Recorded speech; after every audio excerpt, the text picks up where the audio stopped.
हम हमर दिल हई जान तीनों तोहार हो।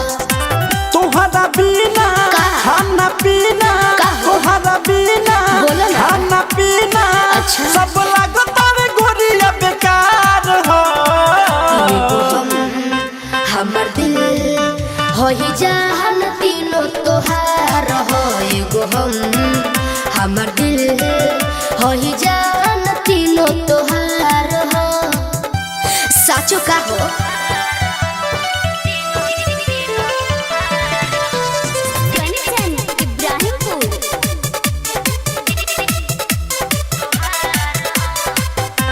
साचो का हो। म्यूजिक बाय विकेश भोजपुरिया।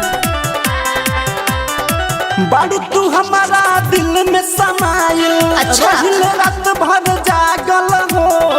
तोहरे प्यार में हम हो राजा भइल पानी पागल हो।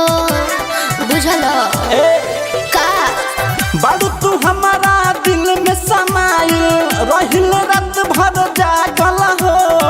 तोहरे प्यार में हम हो राजा भइल पानी पागल हो। सुबह शाम दोपहरिया तोहरे नाम से छन के छागल हो। सुबह शाम दोपहरिया तोहरे नाम से छन के छागल हो। हरल बाड़ू तू तो हमारा मन के, अच्छा दिल गइल बाड़ू सारा ही धन के। ये प्यार के पहिला उधार हो। हमर दिल हई जान तीनों तोहार हो। एगो हम हमर दिल हई जान तीनों तोहार हो।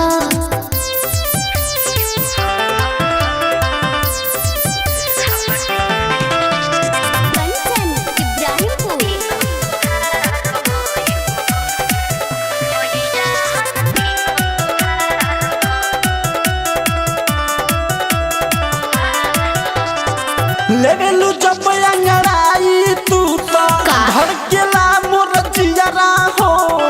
बाड़ी बनल दीवानी शिल्पी आव सोनू नियरा हो। काता कतर आव ना बोलो। लेवेलू जब अंगड़ाई तू तो धड़केला मोर जियरा हो।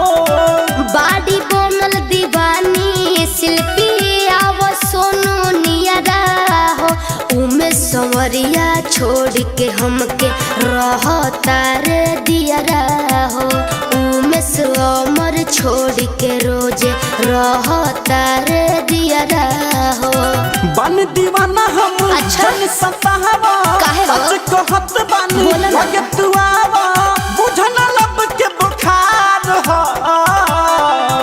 एगो हम हमर दिल हई जान तीनों तोहार हो।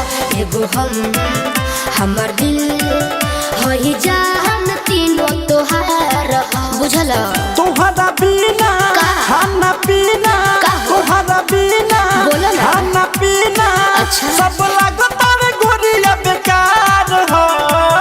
एगो हम हमर दिल हई जान तीनों तोहार हो।